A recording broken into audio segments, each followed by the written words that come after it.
Travelers have been navigating the waters of the mighty Ohio River for centuries. Today, however, the challenge many travelers face is simply getting across the river. The Ohio River Bridges project addresses the transportation needs of the region. Its purpose is to enhance safety, reduce traffic congestion, and improve transportation connections throughout our growing metropolitan area. Simply put, it will improve the flow of traffic across the Ohio River, better connecting Louisville Metro with Jeffersonville, Clarksville, and Utica, Indiana. It will reduce crashes, decrease travel time, and create a network of roads and bridges needed to grow jobs and stimulate economic development. Louisville's three major Ohio River bridges range from nearly 50 to more than 80 years old. The oldest and least traveled is the Clark Memorial, or the 2nd Street Bridge. It began operating in 1929 with a 35-cent toll. More than 30 years later, the Sherman-Minton and Kennedy bridges opened. Since then, traffic volumes have increased significantly and currently exceed capacity during peak travel times. The Sherman-Minton handles approximately 80,000 vehicles per day, a number that is projected to increase to 112,000 in less than 20 years. The Kennedy Bridge was also designed to carry 80,000 vehicles per day. It currently handles 120,000 with considerably more truck traffic than originally projected. That number is expected to increase to 155,000 by the year 2030, nearly twice its originally designed capacity. The missing link in the region's transportation system is the highway and bridge connecting Louisville's East End with southern Indiana. More than 4 decades ago, transportation planners put this bridge in their master plan. The tangle of interstates known as Spaghetti Junction is where I-64, I-65, and I-71 converge in downtown Louisville. It has multiple problem areas. There are several weaves. A weave is when traffic veering right and traffic veering left must cross paths in a short distance. There are also problematic merges and sharp curves, which create slow-moving traffic and high crash rates. On average, nearly 2 crashes occur every day in Spaghetti Junction. A recent study shows that more than 3,300 crashes took place in the junction between 2005 and 2009. Of these, more than 500 were injury accidents, again, more than twice the national average. And in too many cases, people die. During the 5-year time period of the study, there were 7 fatalities. And the danger extends beyond Spaghetti Junction. Nearly 3,000 crashes occurred on the interstates approaching the junction, and many are related to problems in the interchange. The Louisville Southern Indiana Ohio River Bridges project began in earnest in 1998 with the launch of its environmental impact statement. This 5-year study explored a number of bridge locations and many bridge types. Extensive input was received at hundreds of public meetings with some 5,000 comments. In 2003, the Federal Highway Administration issued a record of decision, which calls for reconfiguring the Kennedy interchange and building 2 new bridges. But in the years since the record of decision, decreasing federal transportation dollars and rising construction costs have kept the project from moving forward. Earlier this year, the leaders of Indiana and Kentucky took an important step to consider cost-saving options, to look at supplemental funding sources, and to get the project back on track. The states began developing a supplemental environmental impact statement, a process required by federal law, to examine changes from the 2003 record of decision.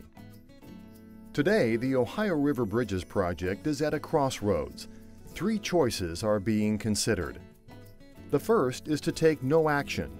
This means nothing will be done about growing traffic and safety problems or the area's outdated and incomplete infrastructure. The second, build the project as approved in the 2003 record of decision. With an overall price tag of $4.1 billion, this creates major funding challenges. Tolls are needed to cover approximately half the overall cost. The third is to explore modified versions that cut costs. At the urging of Kentucky Governor Steve Beshear, Indiana Governor Mitch Daniels, and Louisville Mayor Greg Fisher, the project team has been exploring a number of cost-saving ideas. These include modernizing the Kennedy Interchange in its current location, simplifying the entrance and exit ramps along Indiana's approach to the downtown bridge, and reducing the East End Bridge, roadway, and tunnel from 6 lanes to 4. Let's compare the 2011 cost-saving alternatives with the 2003 selected alternative. Downtown, the 2003 selected alternative calls for moving the Kennedy Interchange south. Among the many improvements, it eliminates weaves, problematic merges, and tight curves. It creates emergency lanes where they don't exist. It maintains an average speed of more than 45 miles per hour during rush hour. It also frees 40-plus acres for waterfront development, and it creates entrance and exit ramps on I-71 at Frankfort Avenue. The 2011 alternative also eliminates sharp curves and weaves. It, too, creates emergency lanes and an average rush hour speed of more than 45 miles per hour. But it retains current left side I-65 exits and entrances onto I-64. And the project would end before reaching the Great Lawn, meaning the interstate there would remain the same. The 2011 alternative requires substantially less right-of-way land, and it avoids moving major electrical transmission lines. The 2003 selected alternative calls for building a new downtown bridge. After significant public input, a cable stay bridge with 3 sets of twin towers was selected. It calls for 6 lanes solely for northbound I-65 traffic with 12-foot shoulders on both sides. The plan has a 17-foot wide pedestrian and bicycle lane. The existing Kennedy Bridge would be rehabilitated to carry southbound I-65 traffic. The 2011 modified version eliminates the pedestrian bicycle path. Since the 2003 Record of Decision, Kentucky and Indiana have invested in a separate project to build a pedestrian and bicycle path on the adjacent Big 4 Bridge. In the Clarksville-Jeffersonville area, the 2011 alternative replaces several flyover ramps with lower profile, more traditional ramps. The cost is lower, the construction is simpler, and the ability to maintain traffic during construction is easier. The 2003 selected alternative calls for building an East End Bridge and extending I-265 in Kentucky and Indiana to complete the interstate loop on the growing east side of the metro area. This includes a tunnel under the historic Drummondard estate. Heading north, motorists would enter the tunnel just before reaching US 42 and exit 2,000 feet later, nearly a half mile. On the Indiana side, plans call for building a new 4-mile highway, which includes creating an innovative diverging diamond interchange at 265 and 62. This is a proven, safer design because it has fewer stops and merges. It also cut more than $50 million from the original design. The 2 highways will be connected with the East End Bridge. It is a cable stay bridge with 2 center towers, a design selected after soliciting citizen input. This bridge has a sailboat appearance with cables that connect to the center median, giving motorists and pedestrians unobstructed views of the rural landscape. The 2011 modified alternative maintains all the design features on the East End Bridge. It simply reduces the lanes from 6 to 4. For the bridge, this means reducing the width of medians and shoulders by 23 feet. It will still be wide enough to accommodate 6 lanes in the future by restriping the bridge deck and reducing the width of shoulders. This means less concrete, structural steel, and cable supports, creating significant cost savings. The width of the Drummondard Tunnel would be reduced from 54 feet in each direction to 40 feet. This will still accommodate 6 lanes in the future, but with narrower shoulders on both sides. In summary, here's the financial difference between the 2 plans. For the Kennedy interchange, the estimate for the 2003 selected alternative is $1.5 billion. The modified version cuts the price by more than half. In the Jeffersonville-Clarksville area, the estimate for the 2003 selected alternative is approximately $393 million. Eliminating flyover ramps and other changes reduces the cost by more than 50%. Reducing the number of lanes in the East End cuts that cost by $174 million. The total cost for the 2003 selected alternative is $4.1 billion. The 2011 modified alternative is approximately $2.9 billion, a savings of 30%. Because of decreases in federal funding and the impact of rising inflation on construction costs, Indiana and Kentucky do not have enough money from traditional sources to cover the costs of either alternative. To explore supplemental financing options, the two states and the city of Louisville created the Louisville and Southern Indiana Bridges Authority. The authority is looking at financing approaches that could speed construction and reduce inflationary costs.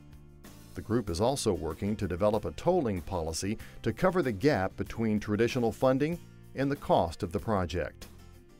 Only high-speed, no-stop tolling is being considered.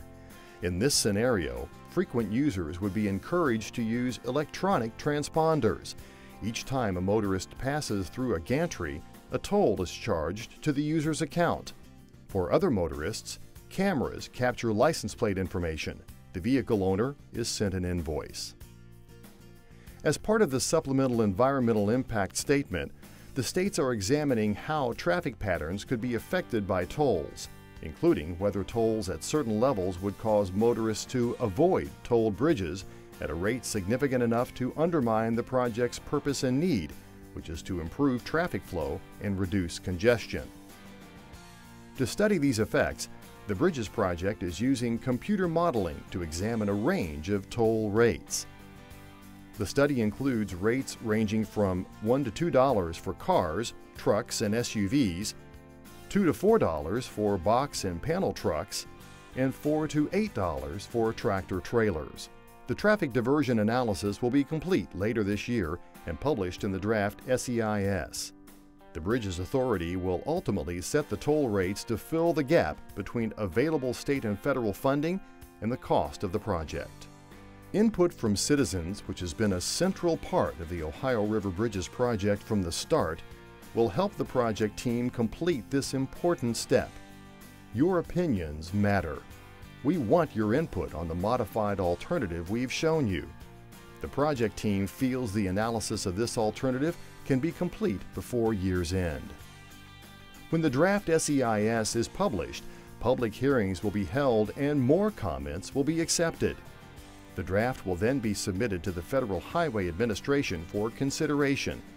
If approved, the states will move forward with plans for financing and constructing the project. The Ohio River Bridges project will stimulate economic growth, create jobs, reduce the time motorists waste in traffic jams, decrease accidents and injuries, and ultimately save lives. Kentucky and Indiana are committed to increasing safety, reducing congestion, and improving mobility to ensure the Louisville and Southern Indiana region continues to grow and prosper for more generations of travelers across the Ohio River.